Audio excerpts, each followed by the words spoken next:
Evet, Metin Bira hoş geldin. Hoş buldum Mahmut Bey.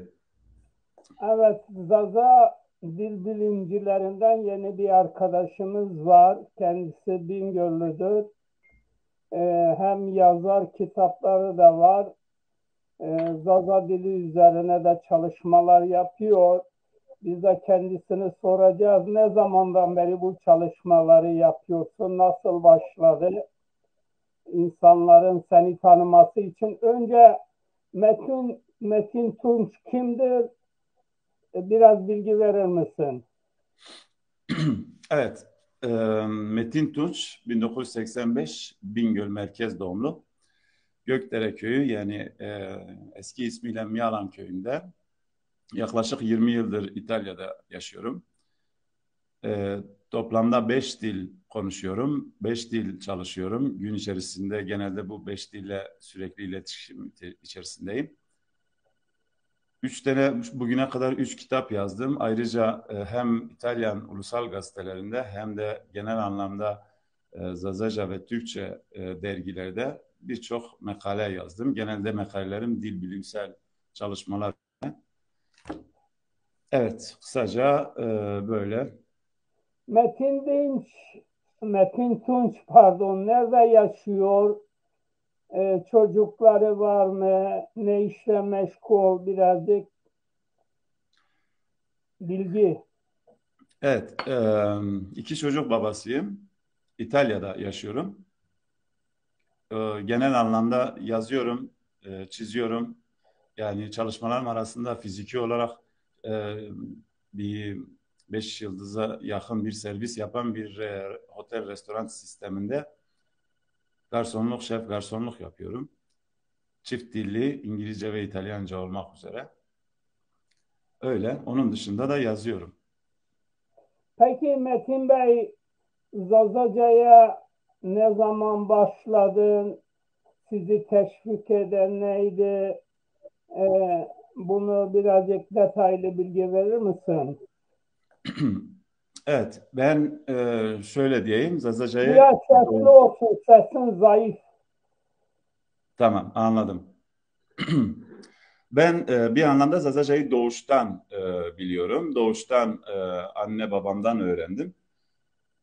11 yaşına geldiğimde köye gittim. Zazaca'yı en köklü haliyle 4 yıl boyunca 11 yaşından 14-15 yaşına kadar dedelerimle birlikte yaşayarak çok köklü bir Zazaca'yı öğrendim.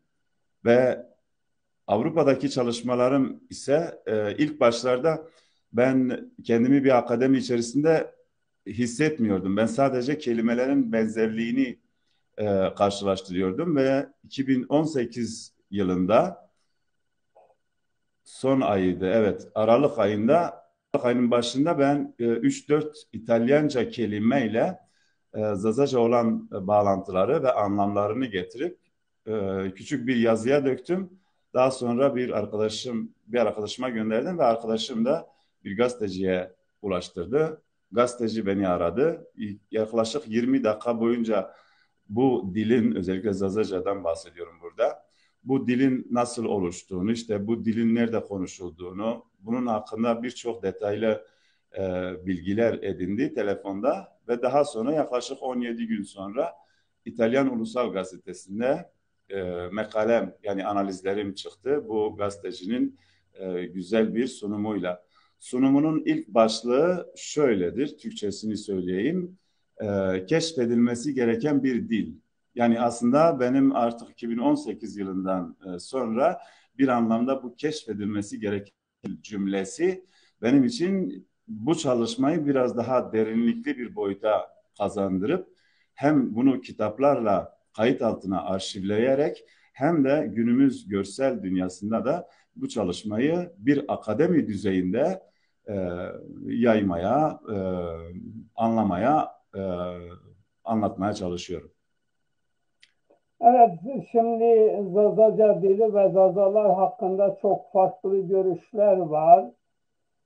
Kimisi Zazaca'yı leçe konumuna düşürüp öldürmek istiyor. Kimisi Zazaca'yı inkar ederek böyle bir dil yoktur diyor. Bu konuda düşüncelerin nelerdir? Kesinlikle şöyle belirteyim. Bence birçoğu için zaten bir şok niteliğini taşıyor benim bugüne kadar bahsettiklerim. Evet, ben de ilk bu çalışma, bu akademi içerisine yavaş yavaş adım atınca çok büyük hayretlerle ben bu çalışmanın içerisine girdim.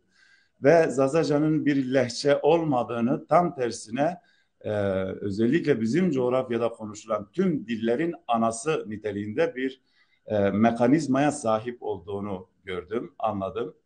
Bunu anlatmaya çalıştım. Çok basit değil çünkü insanlarımızda kalıplaşmış bir anlayış var. Bu kalıplaşmış anlayışı günümüzde böyle bir anda söküp atmak mümkün değildir. İnsanların bunu anlayabilmesi için bir anlamda beni de takip etmesi gerekiyor. Yazdıklarımı, çizdiklerimi analiz etmesi gerekiyor. Yani böyle birdenbire bu bir çıkış değildir. Bu benim 40 yıllık hayatımın son 15 yıllık profesyonel bir şekilde profesyonel insanlarla çalışarak oluşturduğum e, bir bilimdir. Yani aslında bir anlamda karanlığa gömülen, küllere bürünen e, bir dilin aslında bir anlamda yeniden küllerinden nasıl böyle devasa bir şekilde e, doğduğunu hissederek ben bu çalışmalara başlattım. Ben Zazaca'nın başlı başına bir ana dil, yani aslında e, hani biraz abartı gelir belki dinleyenlere, sadece Mezopotamya, Anadolu çevresinde konuşulan dillerin anası değil, aynı zamanda buradan türeyen Latin ve Hint boylarına giden bütün dillerin de anası niteliğindedir. Yani aslında Zazaca bir lehçeye kapanmayacak kadar çok geniş bir enerjiye, çok geniş bir ruha sahiptir. Bunun anlaşılması lazım. Elbette bunun anlaşılmasını sağlayacak teknik yöntemler üzerine de hem bekliyormuşum hem gecemi gündüzümü vermişim. Yani en karanlık mağarasının en derinliğine girip bunun içerisindeki o bilgiyi, o ışığı, yani karanlıktaki o ışığı görmüş, hissetmiş biri olarak bunu işte bugün deklare etmiş bulunmaktayım.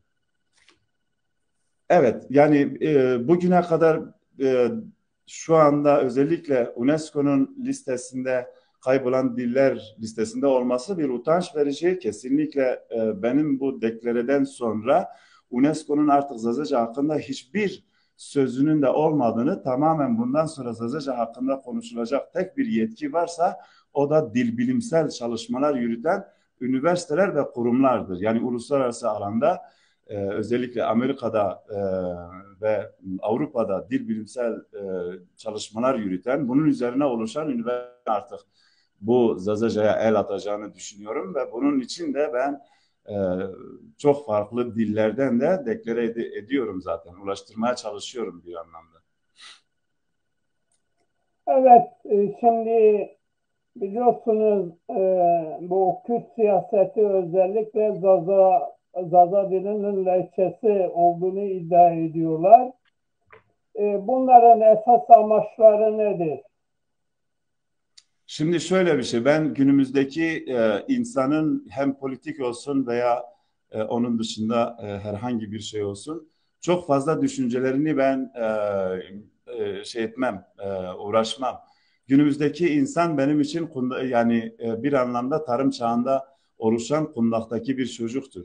O yüzden Zazaca hakkında bilgi sahibi olmadığı için fikir sahibi olan bütün insanlara da açık bunu belirtiyorum. Bundan sonra Zazaca hakkında eğer bir şey söyleyeceklerse mutlaka ve mutlaka benim çalışmalarımı önce izlemeleri gerekiyor, dinlemeleri gerekiyor. Ondan sonra Zazaca hakkında fikir sahibi olabilirler.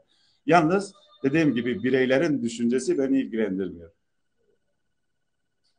Evet, siz de biliyorsunuz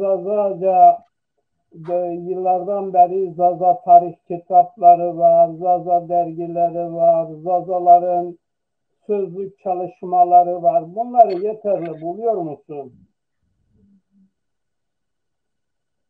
Evet, ben şöyle düşünüyorum. Yani bugüne kadar Zazaca özellikle yazılı e, döneme geçmesi son 100 yıllık, 200 yıllık en fazla bilemeden 500 yıla falan gider. Ben Zazaca'nın böyle e, kısasında yazılı diller kısasında ele alınmamasını, tam tersine farklı bir boyuttan bundan sonra Zazaca'ya bakılmasını istiyorum. Elbette akademik alanda gelişmesi önemlidir. Bir stile ulaşması, bir dizayna ulaşması önemlidir. Dergilerde, gazetelerde yayınlanması, yazılması önemlidir. Bunu Latin harflerle yapabilir insanlar. Bunu hangi dili biliyorsa, hangi dilin yöntemlerini ve alfabesini tanıyorsa o yönden yazabilir. Çünkü hangi dilden isterse bir insan Zazaca'yı yazabilir, dökebilir kağıda.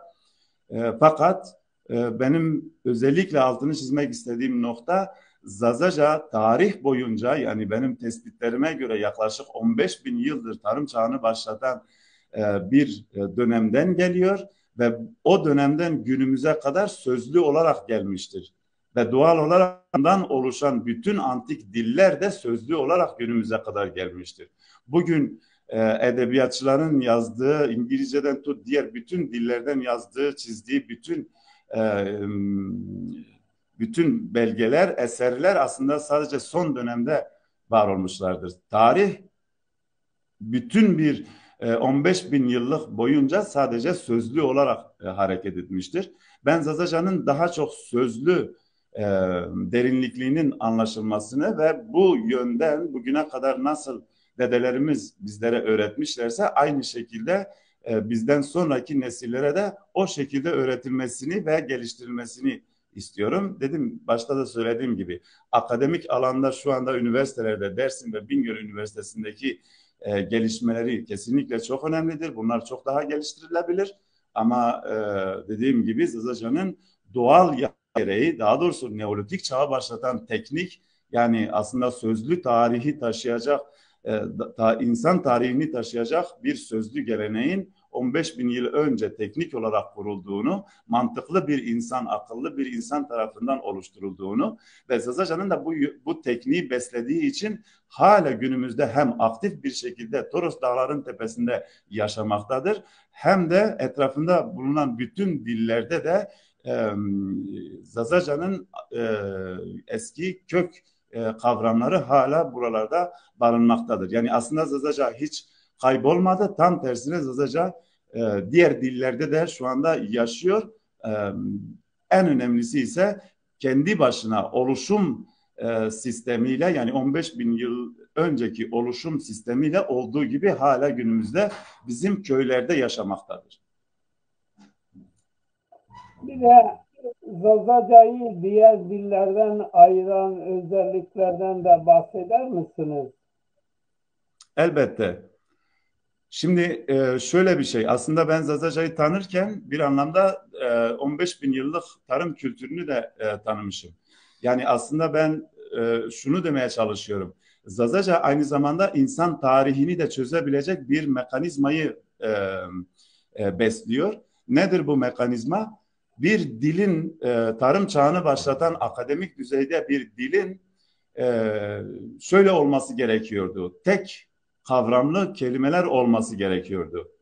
Daha sonra oluşan bütün diller bu kavramları birleştirerek kendilerine yeni kavramlar ve dil oluşturmuş. Buna uyumlu kültür oluşmuştur. Yani bugün mesela örneğin Latin kültürünün oluşumunu sağlayan Latin kültürünün e, Toros metinden aldığı kavramların birleşmesiyle veya tersinden söylemesiyle bir anlamda oluşturduğu bir dildir. Elbette baştaki ana kavramlarını aldıktan sonra, örneğin şöyle bahsedeyim. 10 bin tane ana kavramı aldıktan sonra 100 bin tane kelime üretilebiliyor bu ana kavramlarla. Dolayısıyla çok basit bir şekilde Zazaca aracılığıyla dil oluşturulabiliyor. Bu yöntem çok önemlidir. Bu yöntemin anlaşılmasını istiyorum ben, beni dinleyen insanlar tarafından.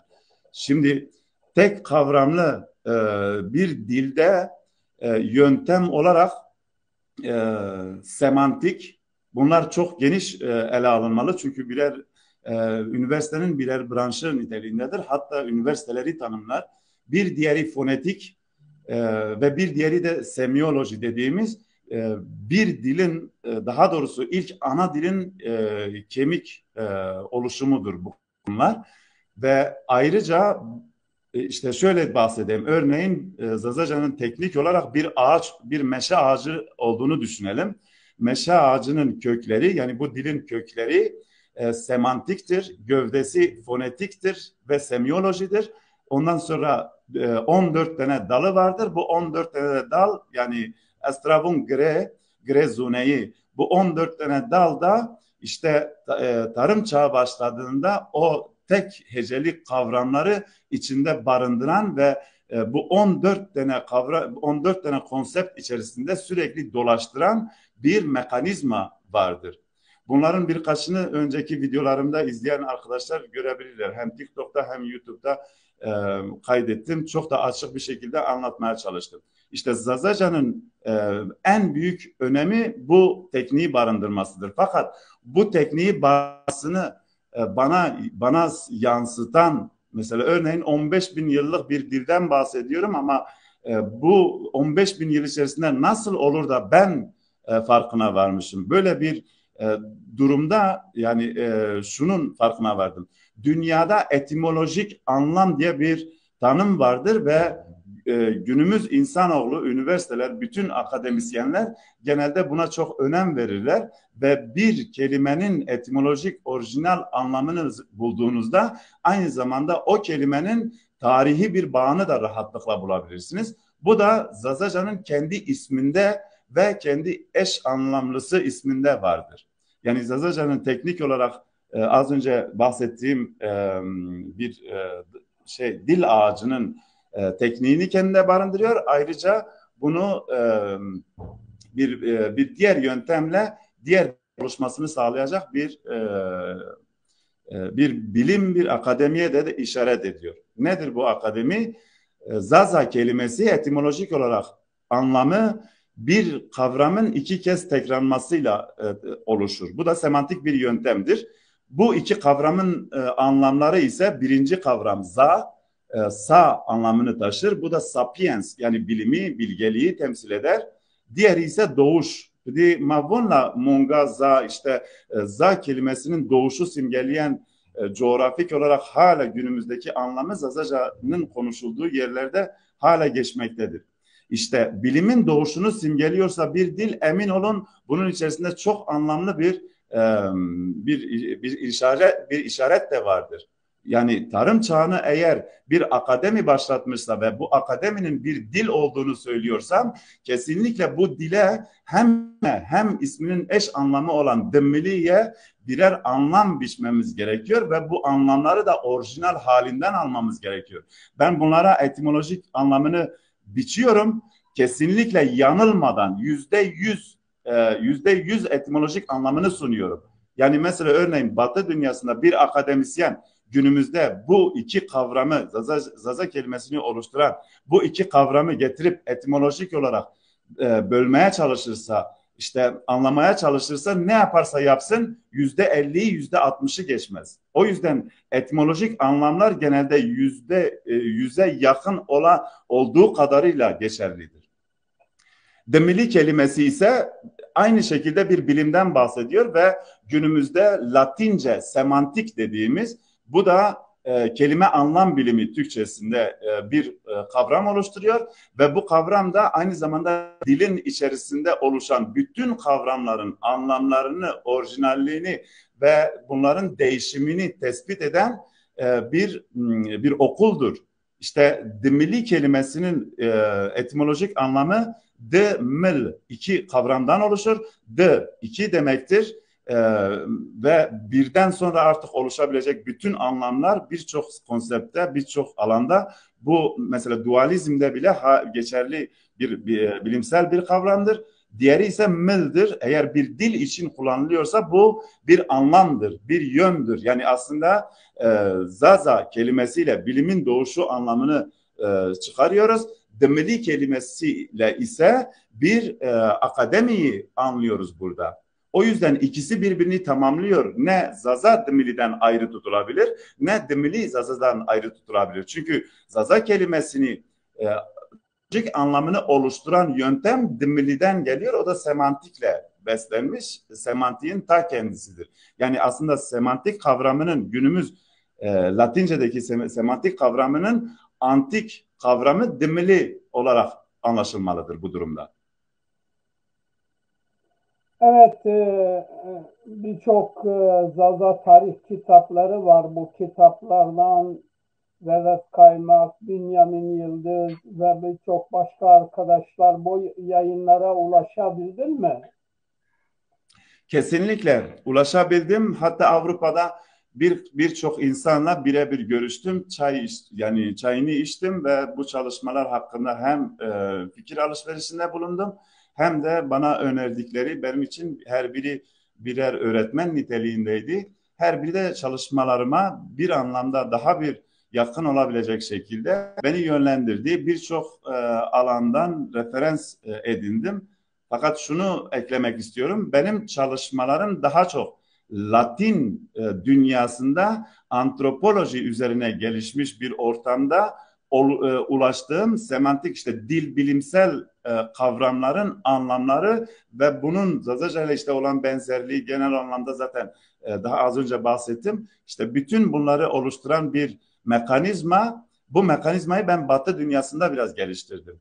O yüzden benim genel anlamda referanslarım İtalyan filologlardır, işte Türk yazarlardır ya da işte Chomsky gibi dil bilimi insanlardır. Bir anlamda hem bizim yani Zazaca üzerine çalışan arkadaşların bilgisine başvurdum hem de Batı dünyasında Zazaca'nın direkt Zazaca'dan bahsetmiyor.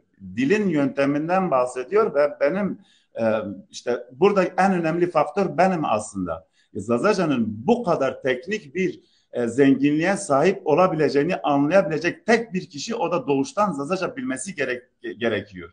Yani aslında bugün 15 bin yıllık bir bilimin bir ışıktan bahsediyorsam eğer, bunun da oluşumu da kesinlikle birinin bu Zazaca'yı doğuştan bilmesi gerekiyordu ki bunu anlatabilsin.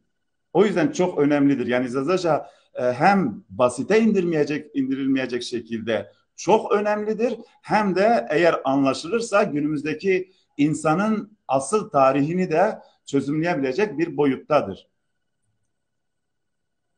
Evet, şimdi tabii tarihçi arkadaşlarımızı burada e, anıyorum. Tarihçi arkadaşlarımız işte Zazaca'nın e, doğmuş, doğmuş olarak za e, olarak yorumluyorlar. Bu konuda senin fikrin nedir?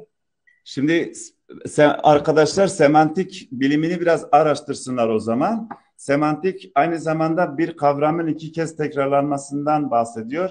Aynı zamanda bir kavram, antik bir dilin yönteminde bulunan tek bir kavramdan farklı anlamlar ve farklı telaffuzlar oluşturulur. Yani aslında semantik aynı zamanda semantik anlaşıldığında Zazaca da anlaşılır. Doğal olarak biri eğer Zazaca'yı tanımla ya da etimolojik bir anlam çıkarmaya çalışırsa kesinlikle Zazaca'nın içinde bulunan kavramların nasıl kullanıldığını bilmeli. Bu da şunu gösteriyor. Ee, Zazaca'nın içerisinde bulunan tek bir kavram, tek heceli bir kavram hem bir fiil oluşturabiliyor hem farklı yani 8'e yakın farklı anlamda kullanılabiliyor, telaffuz edilebiliyor. Hem de 8 farklı yani bir orijinal anlama 8 farklı bir kavram oluşturması mümkündür. Bu 8 diyorum, ben bunun 8 olduğunu düşünüyorum. Benim en fazla ulaştığım 6 veya 7 farklı biçimidir. Mesela ro kelimesinin farklı biçimden oluşumu, bütün bunlardaki tek tek anlamlar tamamen bu ro kelimesinin bir konseptinde biriktirdiği için ro ile oluşan bütün kelimeler, kavramlar Zazaca'da hem anlamları harmonik bir şekilde yaşamaktadır hem de bu kelimenin diğer Batı dillerinde veya Hint boylarındaki Doğu dillerine baktığımızda hala bunlar da geçmektedir. Aynı şekilde Semitik dillerde de bu kavramlar hala geçmektedir. Yani aslında şunu demek istiyorum. İlk dil bir tek kavramlı çok anlamlı, çok telaffuzlu, tek kavramlı bir sistemden oluşuyor.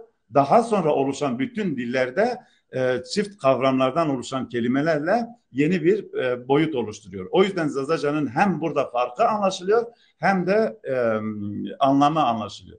Özellikle sorunuza gelmek istiyorum. Hani doğuş denmesi, şunu belirttim ben, bir kavramın en az 8'e yakın anlamı vardır. Bak, sağ kelimesinin bizim Zazaca'da şu anda benim telaffuz edebileceğim 4 tane anlamını rahatlıkla söylerim. Za doğuş demektir. Za, sapiens'in kelimesini oluşturan, sa'yı oluşturan bilim demektir. Za fonetik bir farklılıkla telaffuz edildiğinde zu, yani bir dili temsil etmektedir. İşte bütün bu anlamlar sa kavramından oluşur. O yüzden eğer bir insan Zaza kelimesini analiz etmek isterse, etimolojik anlamını çıkarmak isterse, kesinlikle bu sa harfinden za kavramından oluşan diğer anlamları da katmalı. O yüzden eğer bir etimolojik anlam bulunmaya çalışılıyorsa, buradaki za, ben bahsettim, doğuş anlamını da taşıyor. İşte o yüzden za kelimesi mantıken, çünkü bizde semantik kelimesi mantık, yani mantığa göre uyumlamalı. Öyle basit değildir. Herhangi biri gelip doğuş der. Yok. Aynı kelime bilim de demektir. Neden o zaman bilim demiyor madem ki doğuş diyor? Anlatabiliyorum. Burada kasıtlı bir şey olduğunu sanmıyorum. Fakat bilinçsiz oluşan bir anlam olduğunu görüyorum. Kesinlikle za kelimesi şu anda dünya dil bilimcilerine rahatlıkla sorulabilir. Tek bir cümleyle kim güvenebiliyorsa tanıdığı birine gönderebilir. Diyebilir ki bakın, bu za kelimesi orijinal dilde aynı şekilde birkaç anlamı vardır. Görecekler ki o dil bilimci diyecek, evet, orijinal dilde bu anlamlar varsa kesinlikle bu anlamda kullanılmıştır. Yani şunu söylüyorum, Neolitik çağ başladığında za ya da sa kelimesi hep kullanılmıştır. Yani aslında bu dil hep tanımlanmıştır. İşte bu dili tanımlayan kelimeler de cümle olarak belirlenebilir burada. Eğer antik tarihte tek heceli kavramların oluştuğu bir dilden bahsediyoruz, tarımı başlatan bir akademiden bahsediyoruz. Eğer bu dilde bir kavram 2 kez tekrarlanıyorsa, bu 2 kavram da her biri farklı bir anlam ama birbirini tamamlayan anlamlardan oluşuyorsa, baz alınması gereken nokta budur zaten. O bir cümledir artık. Yani za bize geldiğinde bir kelimedir ama antik tarihte telaffuz edildiğinde bilimin doğuşu anlamını taşır. Başka da bir anlamı yok, başka bir anlam da takılmasına da gerek yok. Çünkü ben bu bilimin doğuşunu bir akademiyle zaten sunuyorum.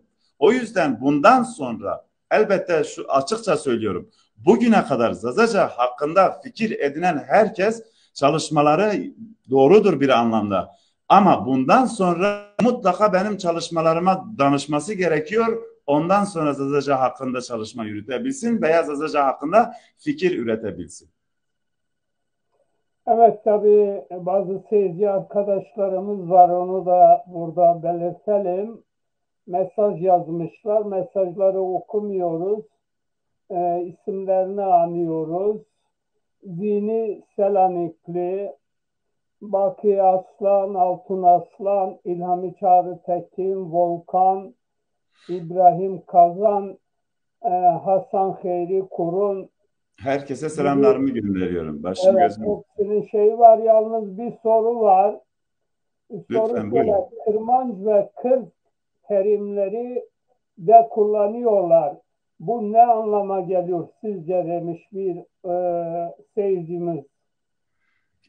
Kesinlikle çok güzel, önemli bir soru. Şöyle diyebilirim.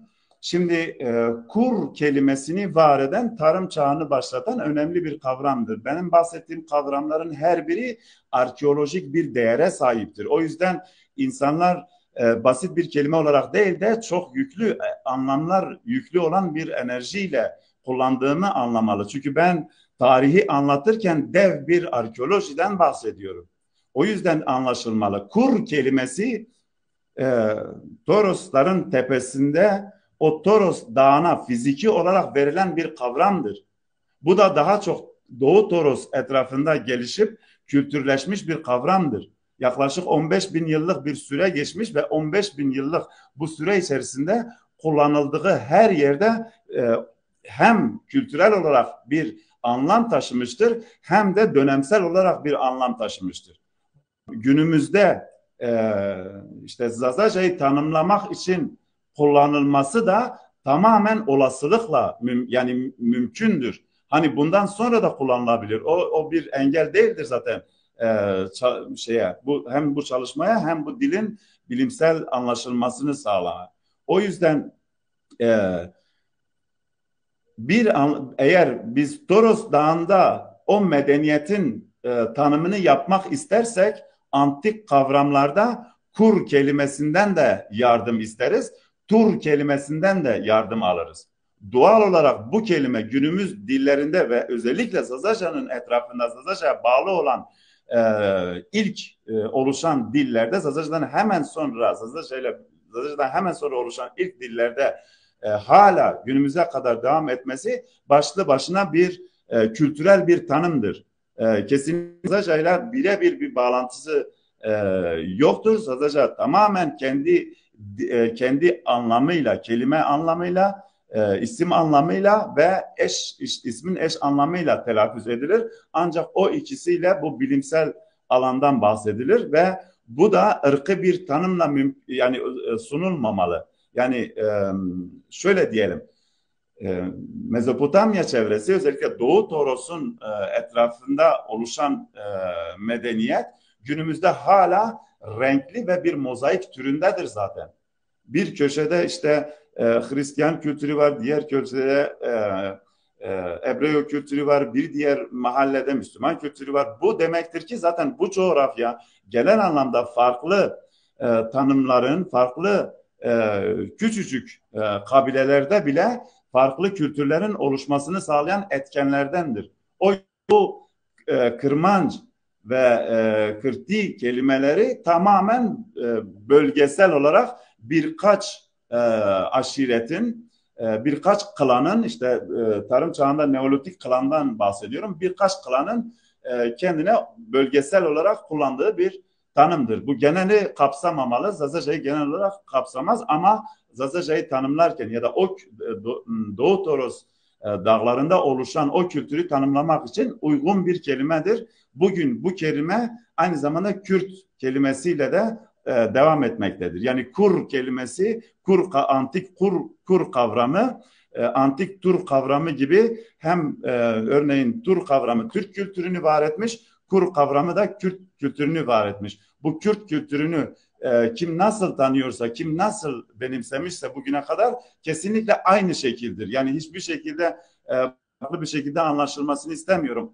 Ama artık Zazaca'nın bu bütün kültürlerin oluşmasını sağlayan bir bilimsel çatı olduğunun farkına varmasını istiyorum. Bu da şunu gösteriyor. Yani Zazaca sadece benim ana dilim değil, aynı zamanda şu anda bizi dinleyen, anlayan, Türkçe konuşan, Kürtçe konuşan, diğer Farsça gibi dilleri konuşan herkesin de ana dilidir. Peki bizi yeni izlemeye başlayan Hilal Mehmetov Talişli bir kardeşimiz. Onunla birlikte tarihçi Vedat Kaynak da bizi izliyor. Deza Dereza izliyor. İbrahim Kazan izliyor. Çok sayıda arkadaşlar izliyorlar. Şimdi Hasan Hayri'nin de bir sorusu var. Za kelimesi kutsal doğumdur. Zaza kutsaldan doğan kutsal insandır diyor. Şimdi bazı tanımları yaparken bu tanımların bir anlamda taşıdığı enerji de önemlidir. Gerçekten kutsallık kelimesinin ağırlığı önemlidir. Ben hep şunu söylüyorum. Ben diyorum ki Zazaca'yı doğuştan bilen herkes kutsaldır. Bu da aynı bu şekilde az önce arkadaşımız bahsettiği gibidir. Şunu belirtmek istiyorum. Bu bir yücelik değildir elbette. Bu aslında tarım çağını başlatan atalarımızın bu dağın tepesinde oluşan kültürde bıraktığı işte o arkeolojik kalıntılar, tabii ki bunlar dil yoluyla ve kavramlar yoluyla gelmiştir. Benim bahsettiğim arkeoloji oral arkeolojidir. Lütfen diğer klasik arkeolojiyle karşılaştırmasın. Doğal olarak bu Zazaca'yı oluşturan kültür de hem Huma kültüründen geliyor, hem bu Huma kültüründe merhamet ve nezaket vardır. Doğal olarak kutsallık bizde inanç biçiminde nezaket ve hürmetten, merhametten gelir. İşte bu kültürü başlı başına doğuştan öğrenen her insan bir anlamda kutsal niteliğindedir. Çünkü bu nezaketi, bu merhameti ve bu dilin önemini bu yöntemle almıştır. Bir anlamda evet, kutsal doğum kelimesi de uygundur. Fakat ben etimolojik anlamında etimolojik anlamının bilimin doğuşu dışında oluşabilecek bütün anlamların sadece bu ana kavrama yardımcı olarak niteliktedir. Asla biri gelip mesela güzel bir anlam var. Kutsal doğum. Kutsal doğum, ben de zaten bahsettiğim bütün konsept bir anlamda kutsal doğuşa götürür. Kesinlikle katılıyorum. Fakat bu sadece bilimin doğuşunu güçlendiren, enerji katan bir terimdir. Tarihte oluşmuş bir terimdir. Günümüzde Türkçe olarak telaffuz edildiğinde kutsal doğuş anlamını taşır. Kesinlikle katılıyorum. Aynı zamanda Zazaca kutsal doğuşu simgeler. Ee, tabii sorular peş peşe geliyor ama şimdi Zazaca e, birçok dilin de anası sayılıyor dünyadaki dillerin. Katılıyorum, Evet, onaylıyorum. oraya da geleceğiz. Orayla ilgili de bir açıklama yaparsan iyi olur. Bir de Zazaca'yı diğer dillerden ayıran eril ve dişil terimler hangileridir sizce? Aslında bu biraz mantıksal, dil bilimciler için rahatlıkla anlaşılabilir bir durumdur. Mantıksal yola hareket edilmeli. Çünkü bir dili oluşturan mantıktır. Doğal olarak onun telaffuz, öğrenim, öğretim biçimleri de genelde bu mantıkla hareket etmiştir. Yani aslında kişi yanılabilir ama mantık yanılmadığı için her şey otomatikmen profesyonel bir şekilde hareket etmiştir. O yüzden hani Zazaca'nın hem diğer dillerin anası olma niteliğini taşıyan özellikleri ise başta da belirttim, tek kavramlı bir dildir.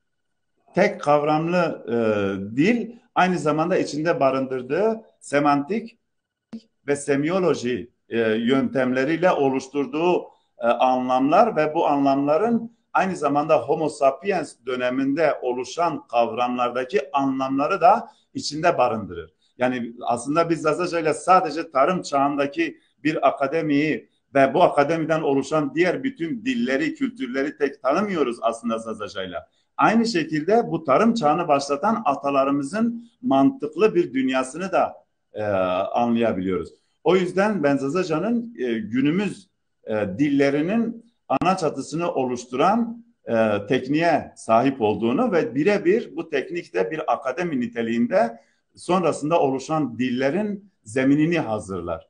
Bunun bir örneğini vermek istiyorum. Mesela örneğin Roma kelimesi iki antik kavramdan oluşur. Bunlar arkeolojik değerleri çoktur benim için.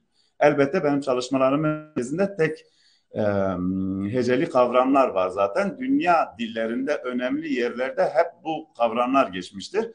Roma kelimesi iki antik kavramdan oluşur dedik. Bunlardan birincisi ro, deniz ve akarsu bilimine verilen bir tanımdır. Aynı zamanda denizi tanımlar eğer cümle içerisinde geçiyorsa. Bir diğer anlamı ma ise günümüzde hala ma, biz anlamını taşıyan bir kavramdır. İşte ben bunu dil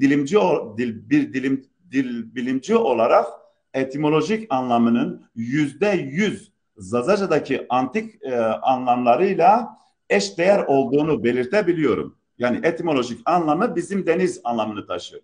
Peki Roma'nın bizim deniz olarak tanıtan bir bölümü var mı? Elbette var. Roma'nın etimolojik arayışına girdiğiniz Wikipedia ve diğer kanallardan baktığınızda açıkça Roma kelimesinin anlamının Latince'de Mare Nostrum, yani bizim deniz anlamını taşımaktadır. Fakat hangi kavramın deniz olduğunu, hangi kavramın bizim olduğunu belirtemiyor Latince. Fakat sadece Latince'ye bu anlam gitmiş.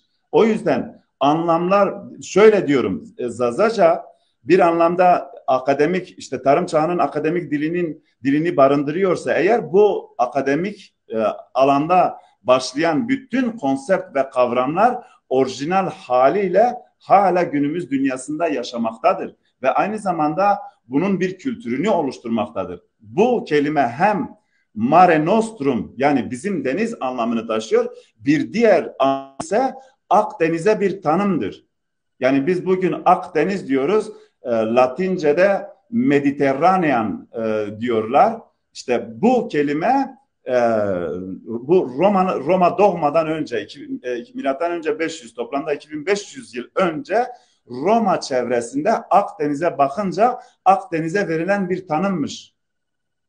Yani Akdeniz'e Roma denirmiş. İşte o Akdeniz'i bu kelimenin anlamı da bizim deniz. Yani aynı zamanda antik iki kavramdan oluşur ve anlamları da antik anlamlarıyla eşdeğerdir. Yani Homo sapiens çok akıllı bir yolculuk yapmıştır ve günün birinde son buzul çağından hemen sonra, bundan yaklaşık 15 bin yıl önce de ilk buğday tanesiyle tanıştığında da yeni bir medeniyet oluşturuyor. Bu medeniyeti de akademik bir düzeyde oluşturuyor ve bunun da tek bir garantisi varsa o da konuştuğu dildir, oluşturduğu kavramlardır, bu kavramlara yüklediği anlamlardır. Bu anlamların ve kavramların ilk dille tarım çağıyla bir anlamda toprağa ekiliyor ve daha sonra ondan oluşan bütün diller de işte bu ilk toprağa ekilen dilden çıkan meyvelerdir bir anlamda.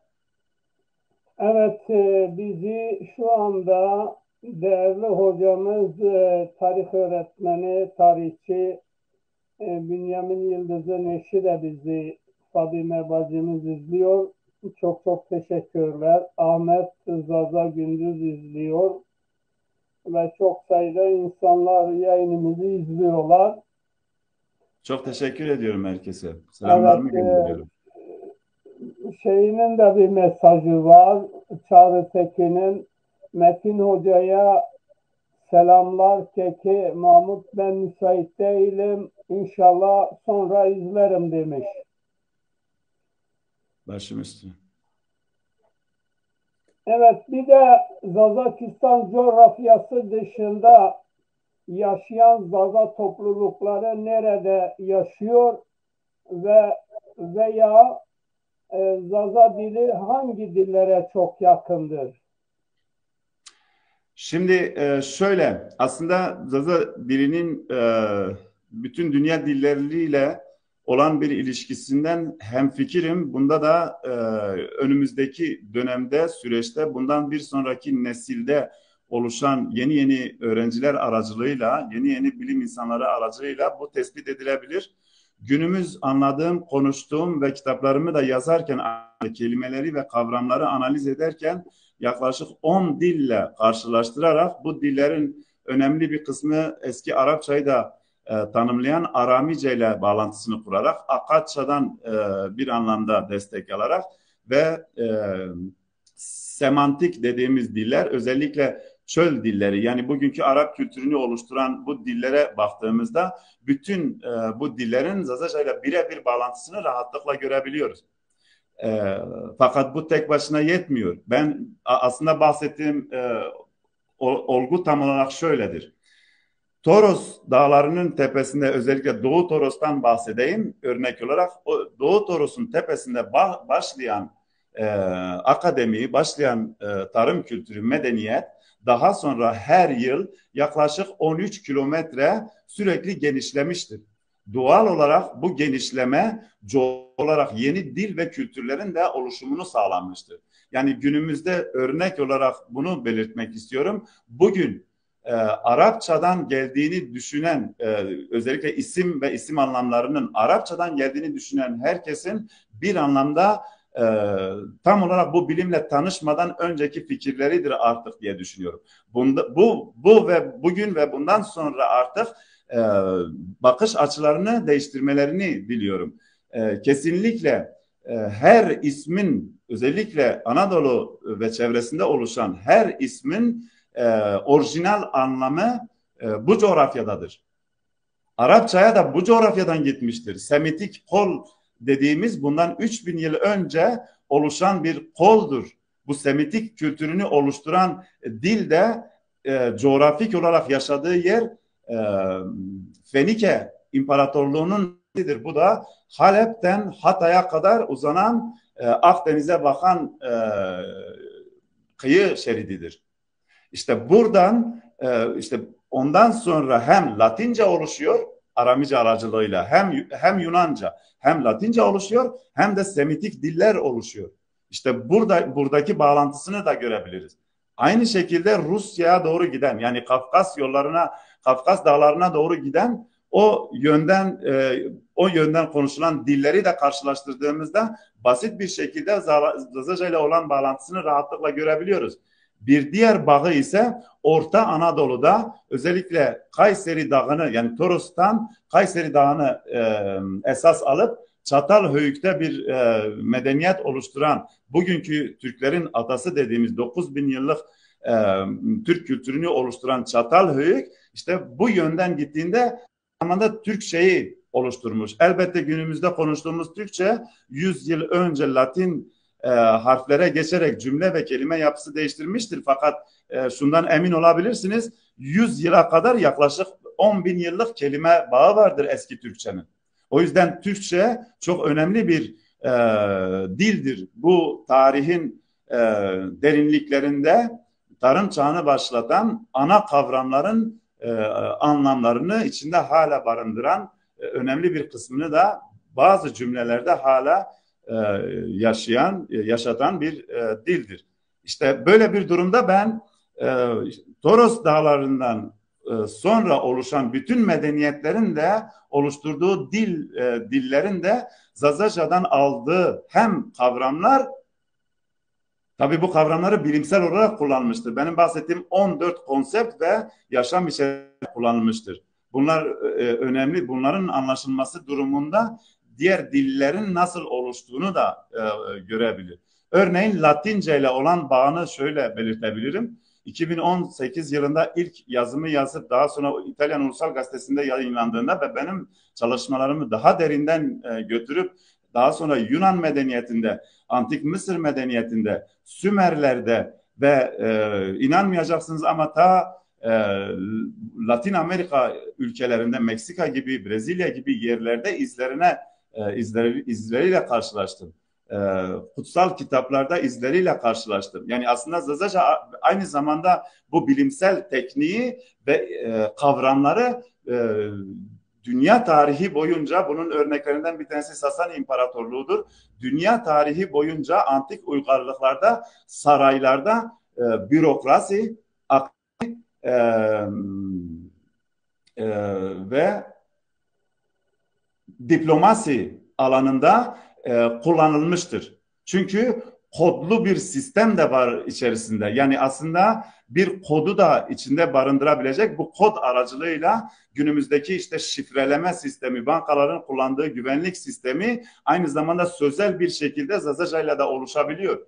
O yüzden antik tarihte günümüzün teknoloji olmadığını düşünürsek, antik tarihte işte haramilerin de olduğunu düşünürsek bu tür baskılara karşı işte mala diyelim ki el koydular işte bir şarap fıçısı diyelim. Şarap fıçısına el koyduklarında teknik olarak onu anlayabilecek birinin o dili bilmesi gerekiyor ki o fıçıyı açması gerekiyor. Aksi takdirde tek bir damla zehir yeterlidir o fıçının içine damlaması.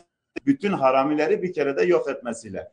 Yani demek istedim Zazaca bir 15 bin yıllık tarım kültürünü oluşturan bir akademidir. Evet, başka bir sorumuz var. Biliyorsunuz Tevrat'ta Zaza adı geçiyor. Yani bunu nasıl değerlendiriyorsun? Şöyle Yani değerlendiriyorum. Tevrat kutsal bir kitaptır. Tevrat'ta veya diğer kutsal kitapta komşularımızın adı geçmiyor. Yani diğer milletlerin, ama burada yani Zazalar o dönemde yaşıyordu. Zaza olarak biliniyordu. Zaza adı geçiyor Tevrat'ta. Bunu nasıl değerlendiriyorsunuz? Ben şöyle düşünüyorum ve ben çok karşılaştım da aynı zamanda elbette günümüzün konuşmasına geçilecek bir durum değil. Çok boyuttan ele alınması lazım. Zazacan'ın kutsal kitaplardaki yerlerine fakat birkaç Evet, değerli konumuz düştü. işte böyle Evet, bir kaldığımız yerden böyle bir devam. durumda ses geliyor, her şey yolunda. Biraz sesli olursa iyi olur. Tamam. E,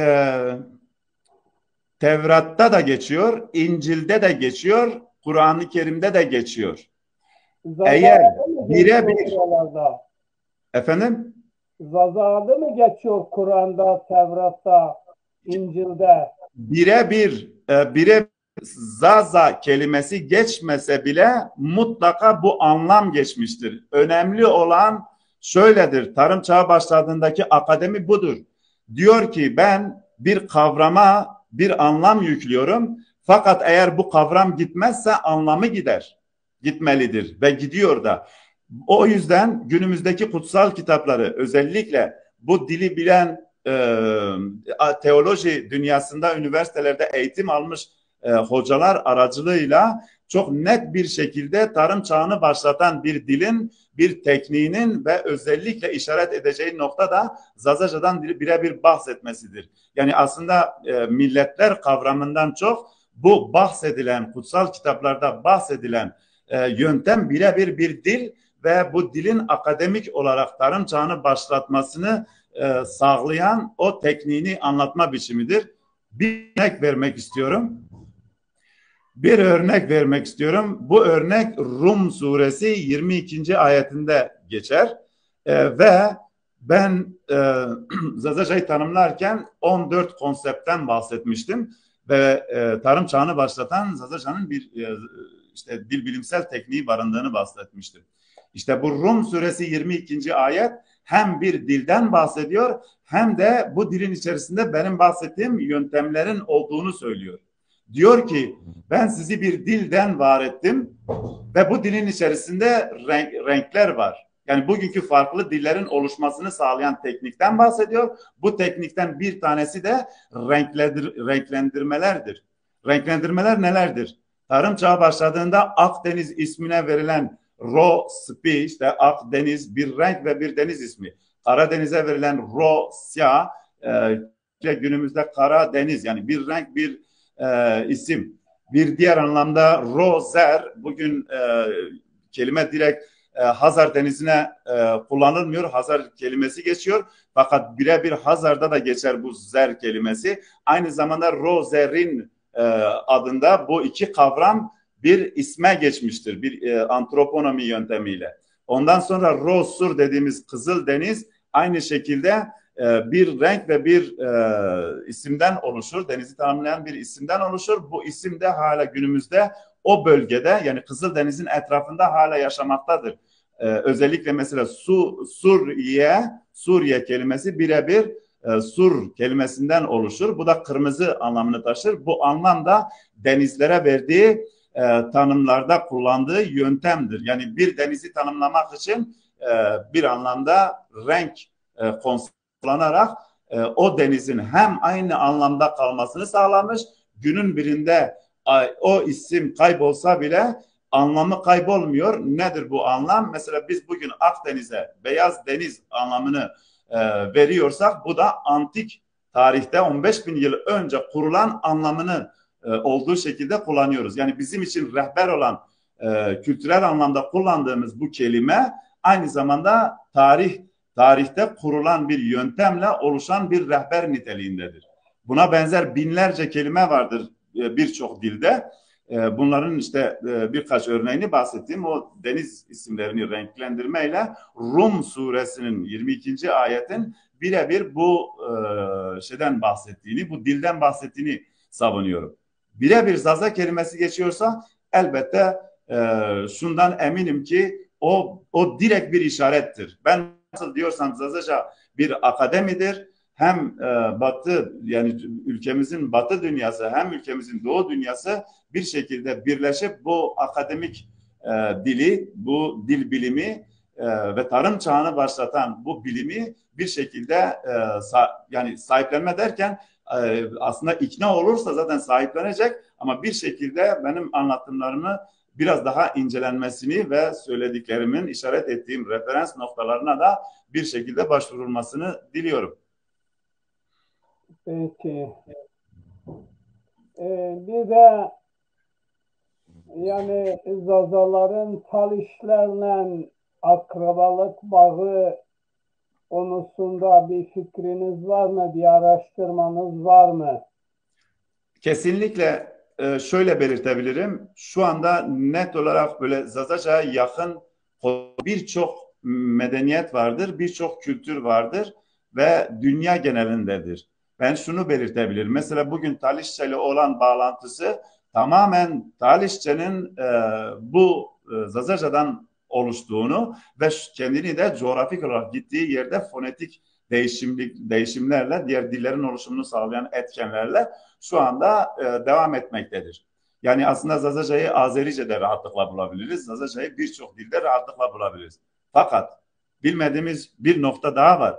Dünya ekseninde dolaşan bir dildir aslında Zazaca. Mesela çok basit bir şekilde ben dil bilimci olduğum için insanlar konuştuğunda hangi dili konuşursa konuşsun mutlaka konsantre olurum. Yani bir dili anlayabilmem için, fonetik yapısını anlayabilmem için, Zazaca'ya olan bağını anlayabilmem için bir 5 dakika ya da bir 2 dakika dinlemem yeterlidir. Bir örneğini yaşadım ve Bangladeş'te bu dilin birebir yaşandığını gördüm.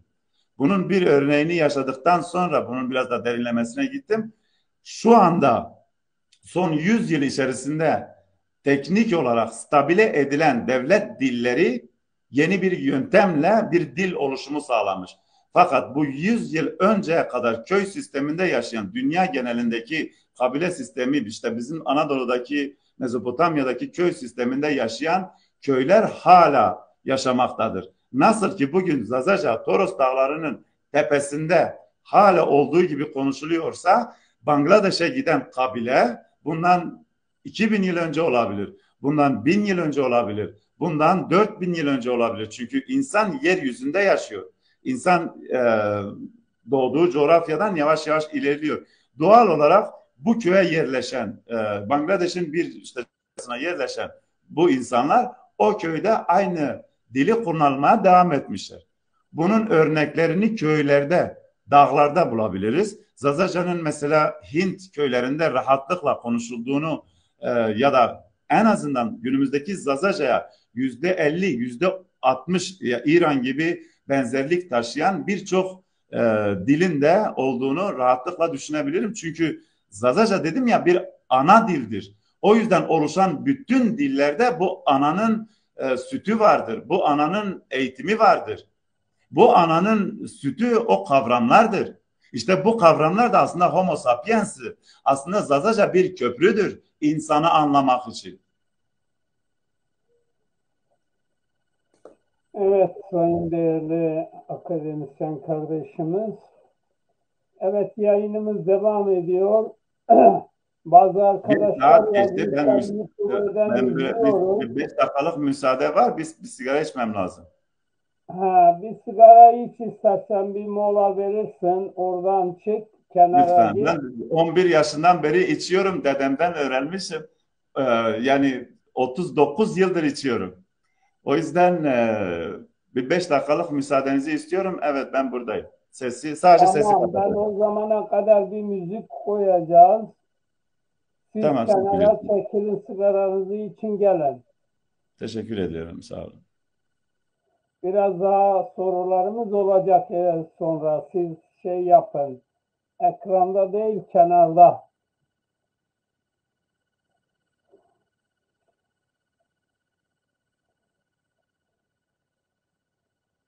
Evet, değerli bilim adamı ve yazar Metin Tunç önemli bilgiler verdi. Bu güzel söyleşiden dolayı kendisine teşekkür ediyoruz. Yayınımız devam ediyor. Bu konudan da biraz biz müzik koyalım şöyle. Zazaca biraz müzik. Ondan sonra yayınımız devam ediyor.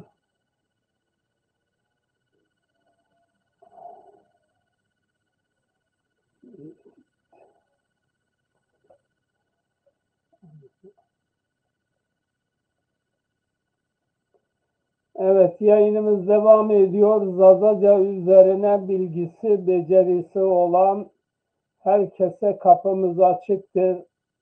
Daha bir ses çıkarmak için, daha önemli bilgilere ulaşabilmek için bu çalışmaları sürdürmeliyiz diye düşünüyorum.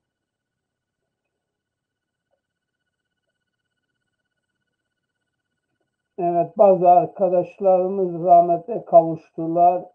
Onların da sözlerini ekrana getir. Buradan tüm dünyadaki Zazaca'yı yok sayan ve yıllarca etimolojisi, fonolojisi ve gramatiği farklı olan Zazaca'yı İrani diller grubunda sıralayan tüm batılı oryantalistlere sesleniyorum. Artık yeter. Bu hatalarınızı düzeltiniz. Zazaca müstakil bir dildir. Sizin bugün yaptığınız bu hatalardan dolayı Zaza halkı kimlik mücadelesi vermek zorunda kalıyor ve siyaset arenasında bir Zaza kimliği yok sayılıyor. Artık buradan tüm dünyaya sesleniyorum. Bu hatalarınızı düzeltin ve Zazaların kimliğini ve dilini müstakil olarak ilan edin. Artık yeter.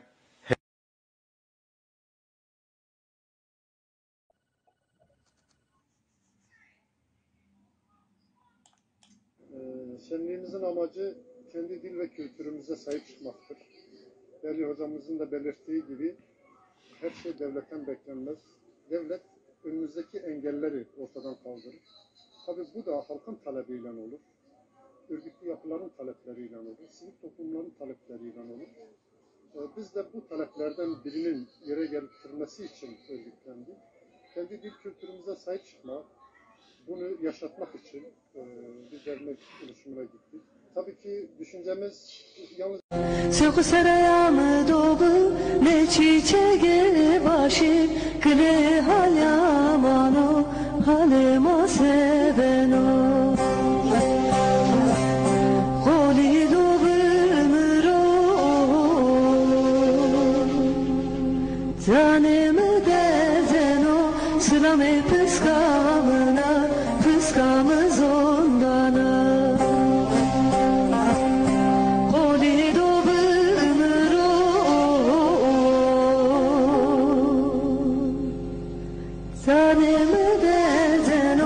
Sılame pıskamına, pıskamı zondana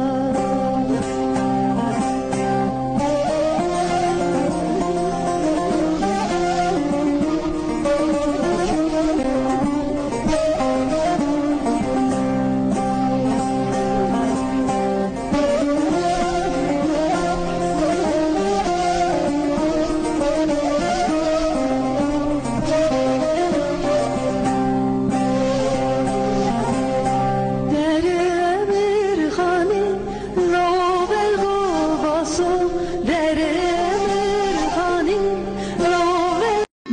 kişime verçe verçe raçe ver cadana. Vay vay vay vay pencereden yadana telu biskudana. Ma kişime verçe verçe raçe ver cadana. Vay vay vay vay.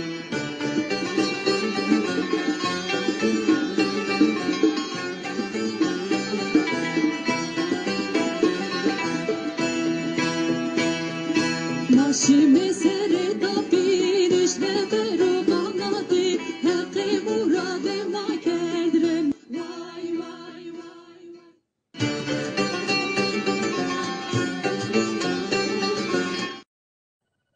Evet, Metin Bey tekrar hoş geldiniz. Tekrar hoş bulduk. Teşekkür ediyorum. Sağ olun. Metin Bey, Buyur. birazcık sesli yani videoya Tamam. sonradan insanların izlemesi zorlaşmasın. Birazcık sesli olursa iyi olur. Tamam. Evet, biraz da tabii dil üzerine geçmişten günümüze değerlendirmelerde bulundunuz. Biraz da UNESCO'nun deyimi şöyledir. UNESCO diyor ki Zaza dili ölü diller listesindedir. Zazalar siyaseti yapmasa daha doğrusu diyor. Yani bu dil de kaybolacak. Çünkü dünyada 32 bin dil kaybolmuş. Bunlar bayrağı olmayan, toprağı olmayan, devleti olmayan dillerdir. Yani Zazaların da toprakları işgal edilmiş, bayrağı oluşmaya başladı. Halkımızın bu argümanlara sahip çıkması lazım diye düşünüyorum. UNESCO'yu nasıl değerlendiriyorsun? Zaza dili ölü diller listesinde midir? Toprağı olmadan Zaza dili yaşar mı?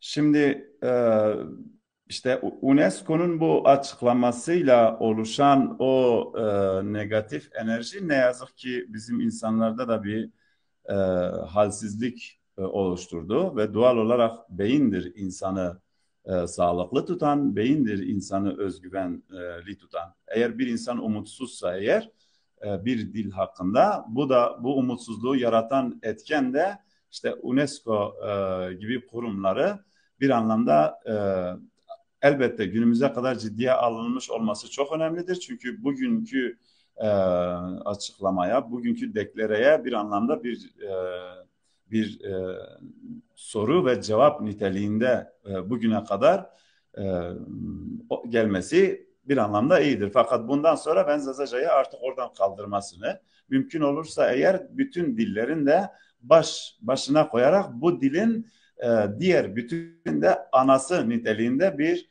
tanımla artık Zazaca'yı tanıtmasını ve kaybolan diller listesinden de çıkarmasını istiyorum.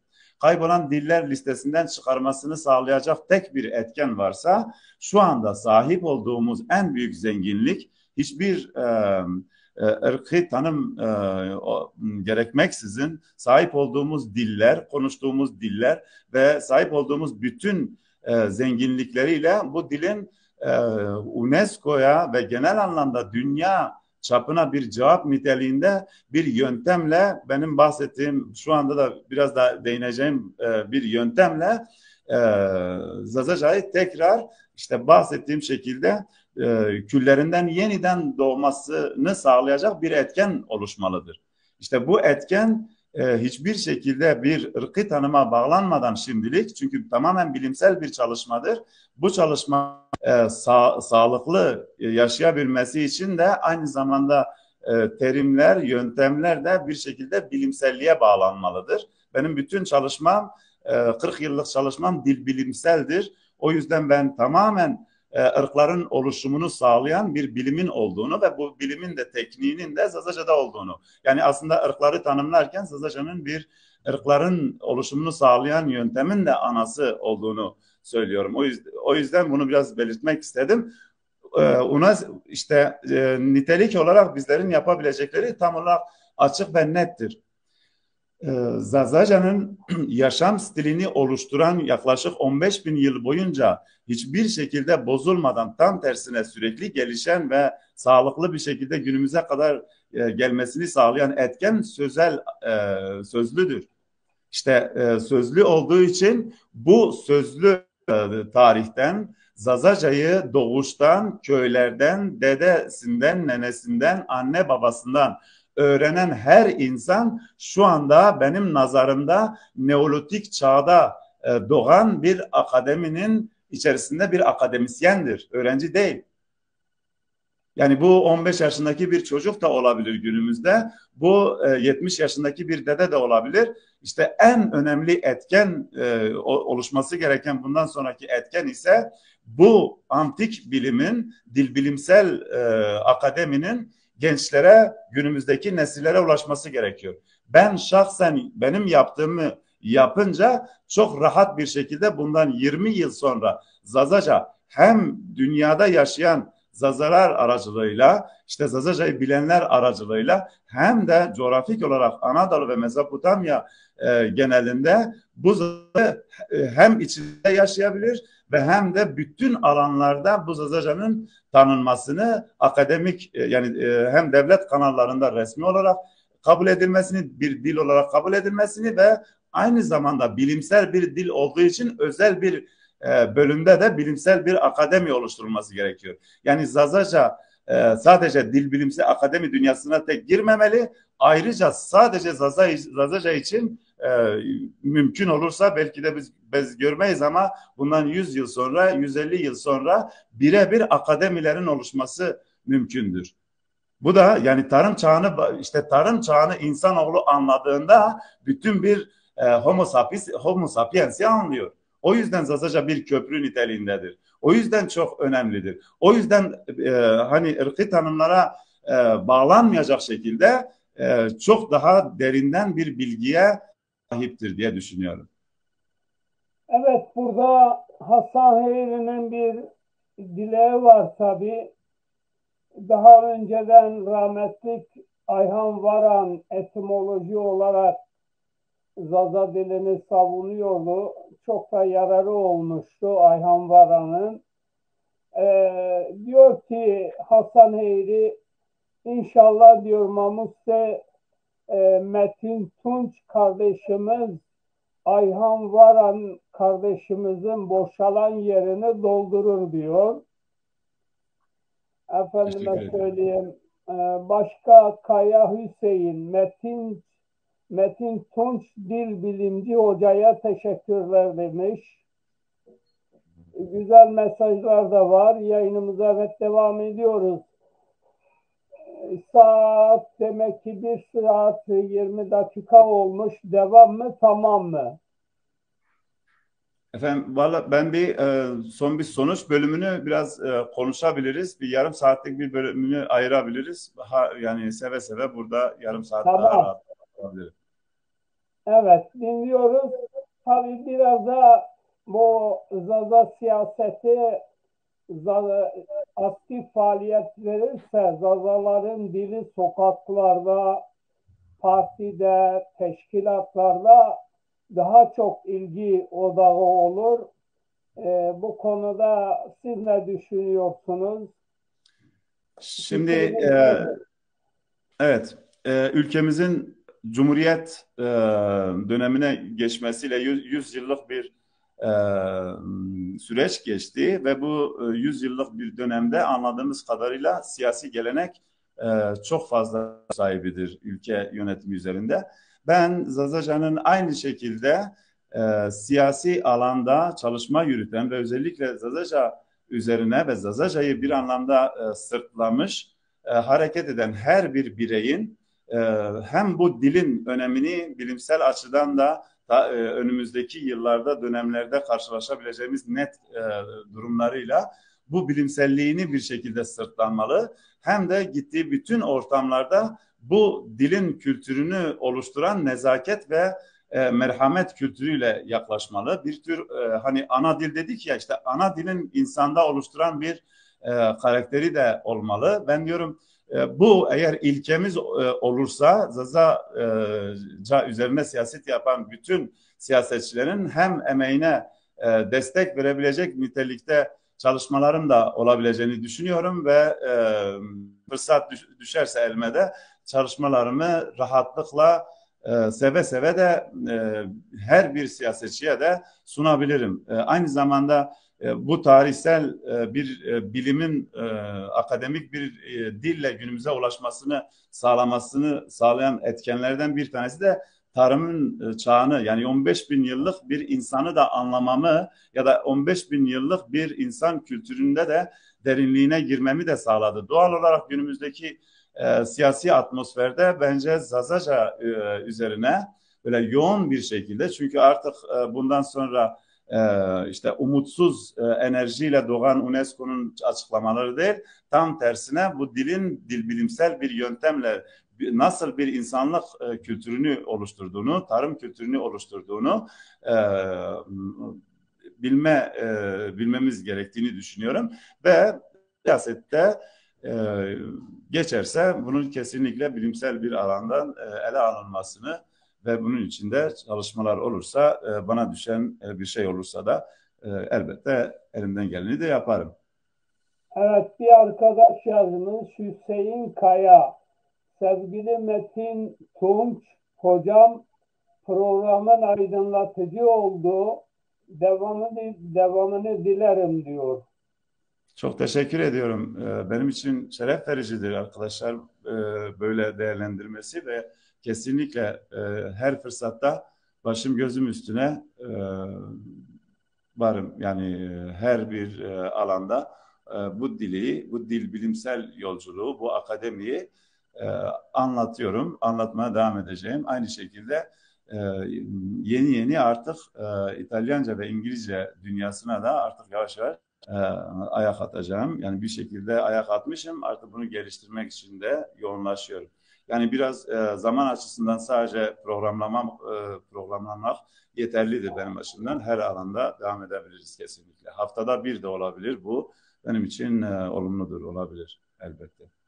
Evet, tarihçi Vedat Kaymak'ın bir kitabı da İtalyan dilinde yayınlandı. Acaba o kitap İtalya'da bir etki yarattı mı ya da bu duyum var mıdır? Bilgim yok. O yüzden hiç fikrim de yok ama bir sonraki programa kadar mutlaka bilgi edindiğimde sizlerle fikrimi de paylaşırım. Önemli bir bilgidir benim için de. Aynı zamanda İtalyanca olması.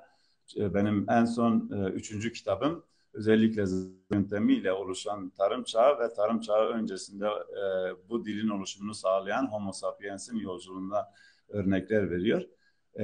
Bunu da İtalyanca yazdım. Elbette tek başıma yazmadım.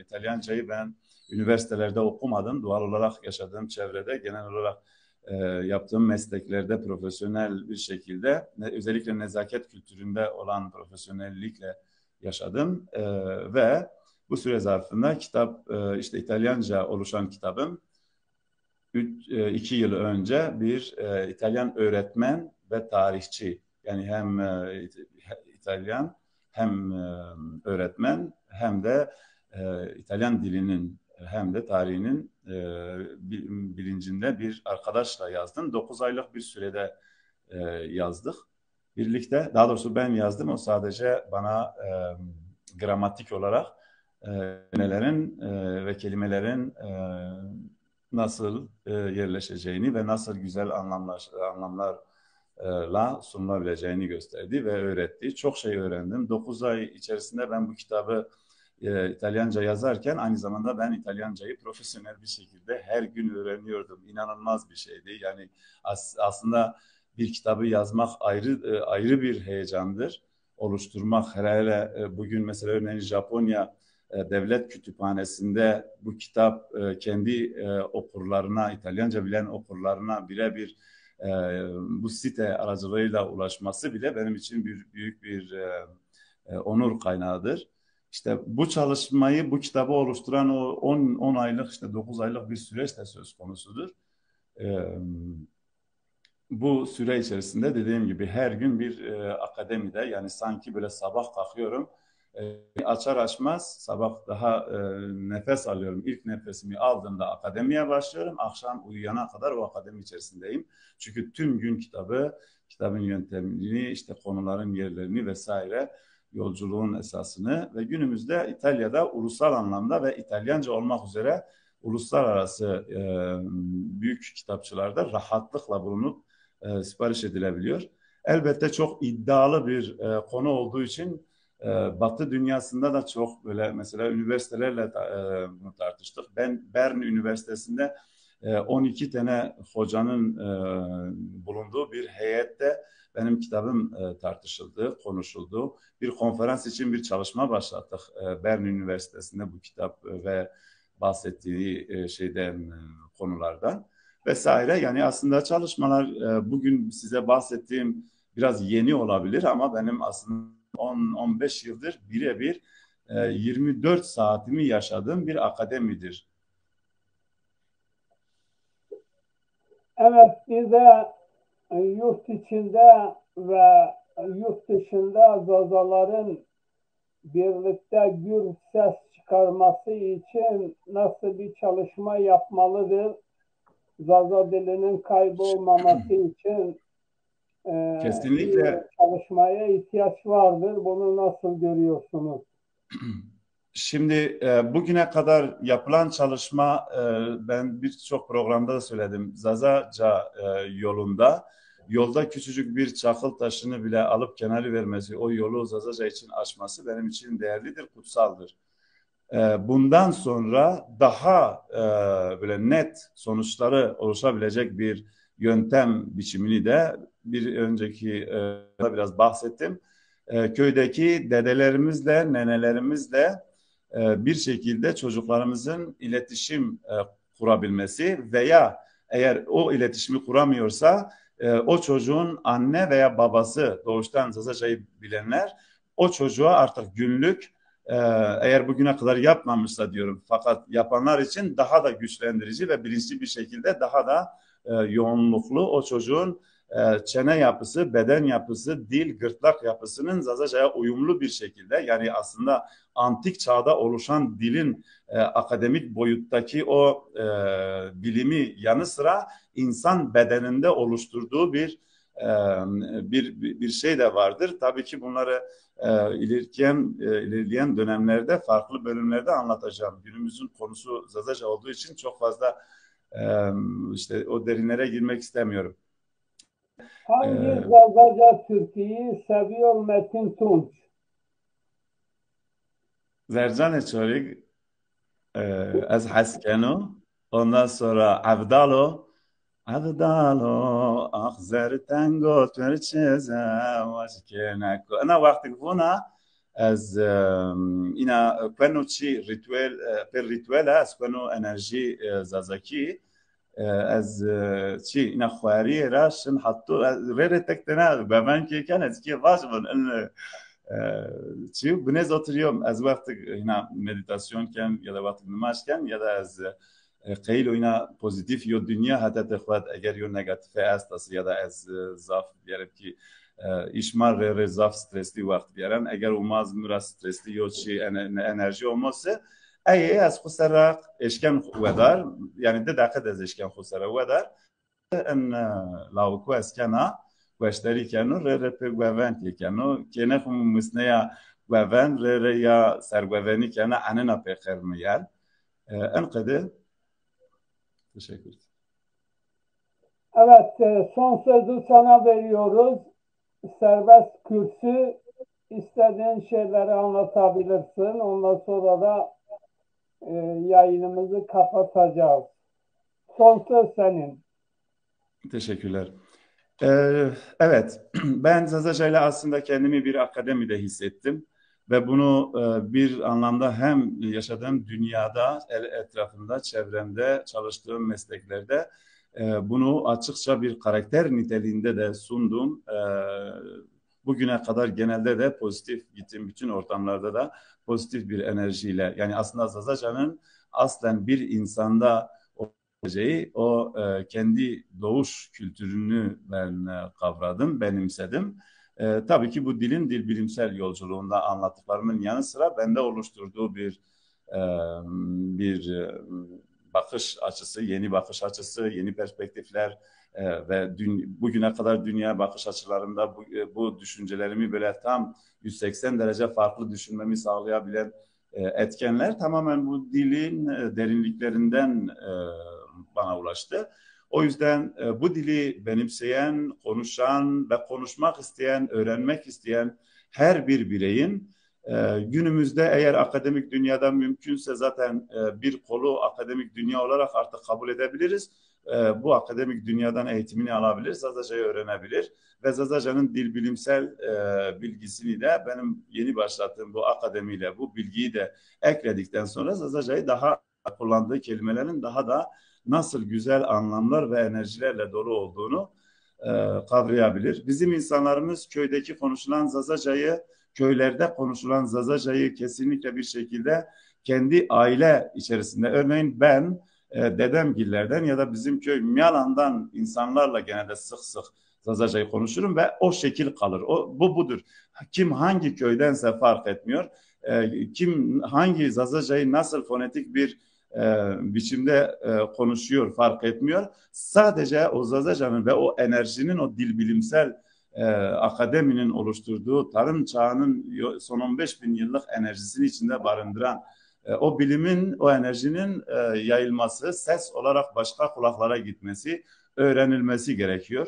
Kendi mesela çocuğunuz eğer örneğin yeni başlıyorsa ona hani çok zor olmayacak şekilde küçücük kelime cümleler kurun, onun telaffuzunu alın. Çünkü Zazaca telaffuz edilmesi gerekiyor ki çocukta işte benim bahsettiğim o zenginleştiren beden, çene ve gırtlak yapısında daha sonra da düşünce, beyin dünyasını da geliştiren bir sistemi kendisinde oluşturması için telaffuz etmesi gerekiyor.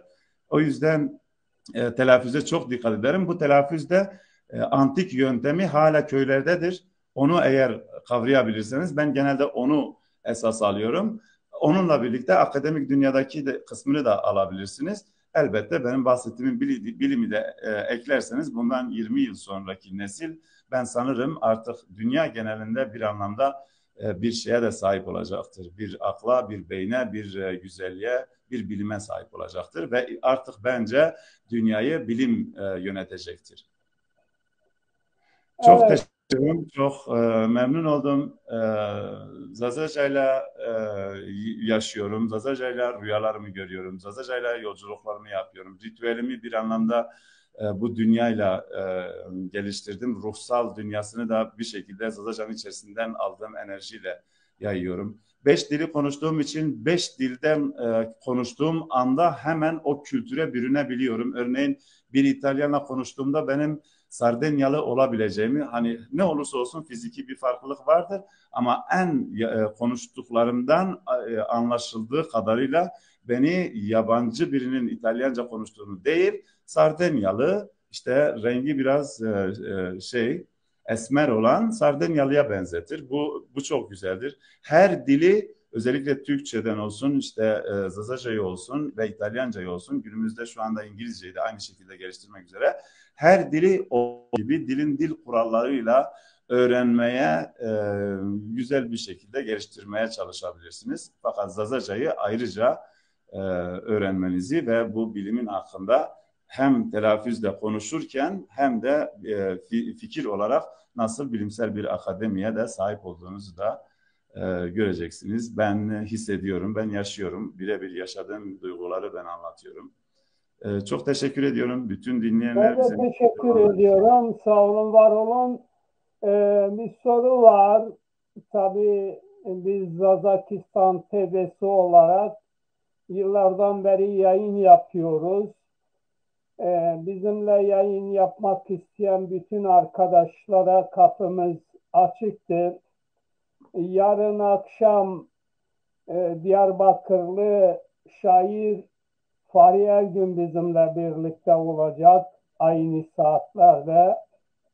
Pazar günü gene bizimle birlikte olan değerli şey var, tarihçi Bünyamin hocamız var. Biz yayınlarımızı devam ediyoruz. Emin olun ki Metin Hoca ile her zaman herkesle zamanımız var. Yayın yapıyoruz. Sizin de tabii bu yayının devam etmesini dilemeniz de ayrı bir güzellik. Biz sizlere teşekkür ediyoruz. Zazakistan TV bağımsız, anti-devletçi, anti-emperyalist bir politika izliyoruz. Amacımız siyaset üstü Zazaların sesini ülkede ve dünyaya duyurmaktır. Bu konuda şüpheniz olmasın, bize güvenin. Biz de elimize gelen çalışmaları devam ediyoruz. Saygılar sunuyorum. Bizi dinlediğiniz için sağ olun, var olun. Şevveş Şmapyorinir. Ben de teşekkür ediyorum. Bütün bizi dinleyen arkadaşlara, yorumlarıyla katkı sağlayan arkadaşlara. Hatırıp şıma. Makate hobi.